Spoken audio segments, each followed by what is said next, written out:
Well, hello. Happy Monday to you. It's Rhonda. I'm back with another practice growth strategy. And I have to tell you, I really am loving being back in your inbox on Monday mornings. We just had so much feedback from so many of you that said, please send back your Monday emails. So this is why we're doing it, baby, just for you. So today, here's what I want to talk to you about. I want to talk about systems. Now, I'm going to say before I dive in, this is just a little piece I'm going to talk about this morning, but tomorrow on the Clinical Entrepreneur Podcast, I am talking all about building systems inside your practice, what I recently have learned and implemented.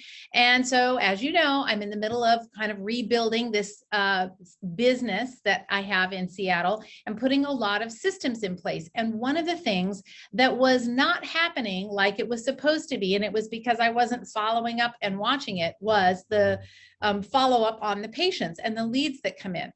So in this particular business, we get lots of people that call and they're either price shopping or they just have questions, or they'll schedule an appointment to come in because we offer them a free appointment for an assessment. And sometimes they'll schedule that appointment and then they'll either no-show or they'll cancel. Now, they may no-show or cancel, and that's fine if they do, but what should I do at that point? As the business owner, what do I want to have happen? Hello, I want a little follow-up. Thank you very much. But what I realized was not happening was the follow-up on those people that had dropped off. There were literally hundreds and hundreds and hundreds of patients, that prospective clients, customers that had called, made an appointment, and then canceled and were never followed up with again. And we effectively lost that business. So is that happening for you? Do you have people that are reaching out either on social media, or they're calling your office, or they fill out a form on your website? When was the last time you checked that form? Does it work?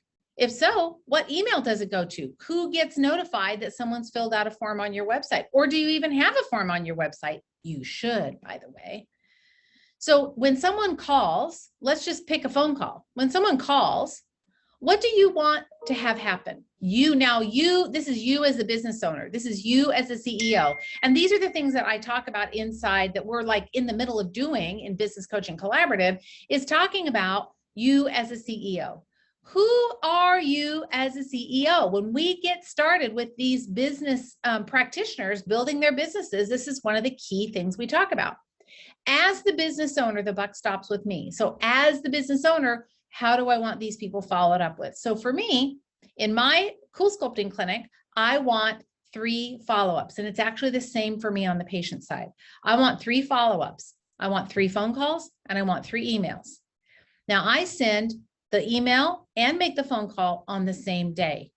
So I always call first. So I'm just going to give you my system. And if this helps you to build your own system, yay, then mission accomplished. So what I do first is I call them and say, hey, this is Rhonda from, and I got your information that you submitted online. I'm so glad you did. I would be happy to answer any questions that you have, or tell you a little bit more what we do at XYZ Clinic. All right. So you would just leave. And most of the time you're not going to get them. If you do, great, then you can problem solve.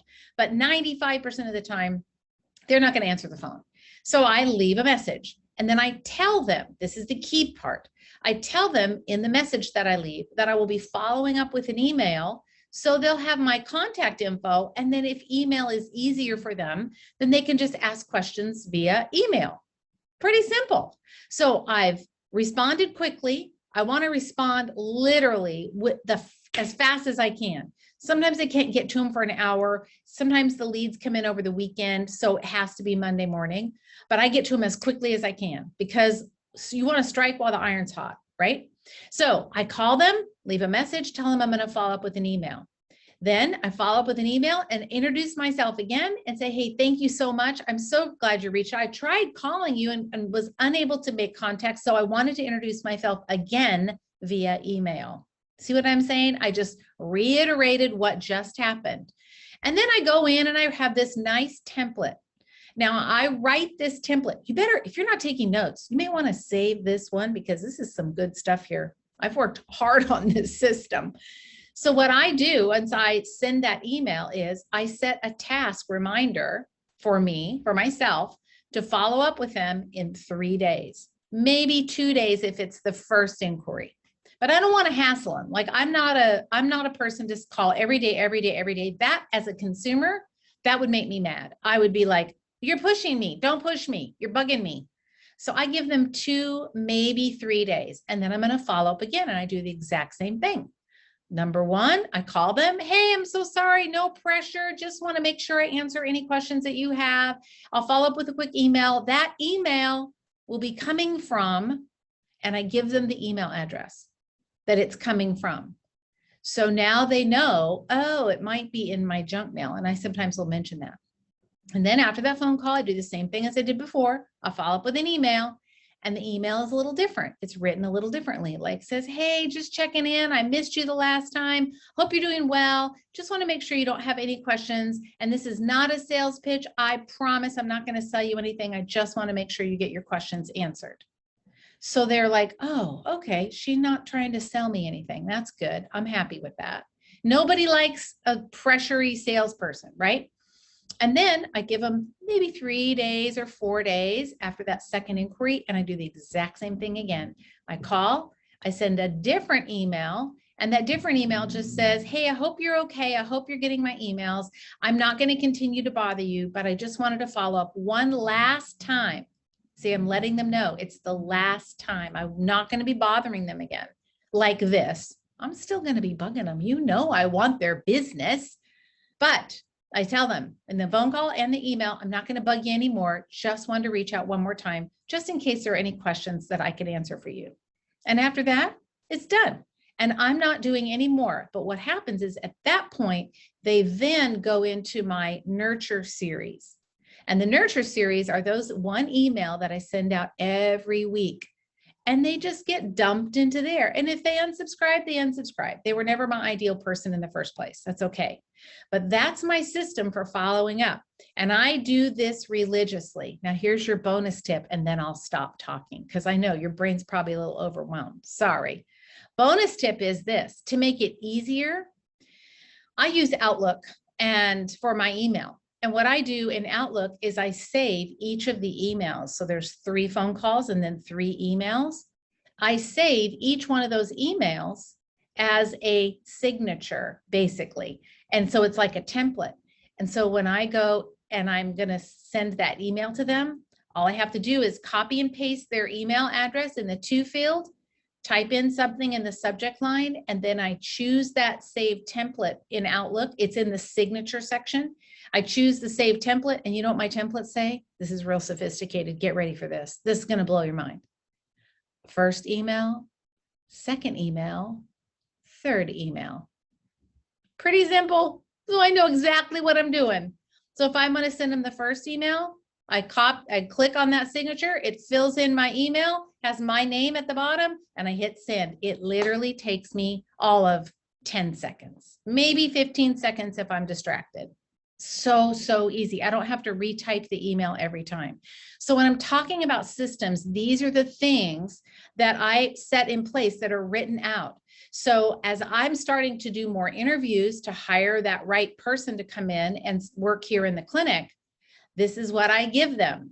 Following up on email. Step 1. First of all, you're going to call them. And here's the script that you're going to say. These are the talking points. I don't usually script it out for them because I don't want them to sound like a robot.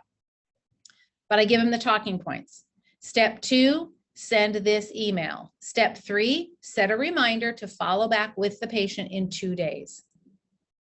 And then the second reminder. Step 1, call them. Here's your talking points. Step 2, send this email with the exact copy. Step 3, if no contact is made, set a reminder to follow up with them again in X number of days. And then I repeat that for that third email, and then I'm done. And now I know that my staff is going to do it exactly how I want them to. And I know it works because I have about an 85% conversion rate. Yeah, baby. So I can always get them converted. So I know my process works. So what's your process for following up? And this could include, like, obviously patients that don't show, or they just cancel and then they never get back to you. You've got to have a system for following up with them that's very predictable, that your staff can do every day of the week, or you can do every day of the week, quickly, simply, and easily. So for more info, I know this was a long one. Sorry, you got the bonus episode today. For more information on how to use systems in your business, be sure you check out the podcast tomorrow, because I'm going over it in a little deeper and giving you a different perspective on it. So that's it. Enough yammering about this. I do love this topic. All right, guys, see you later. Bye.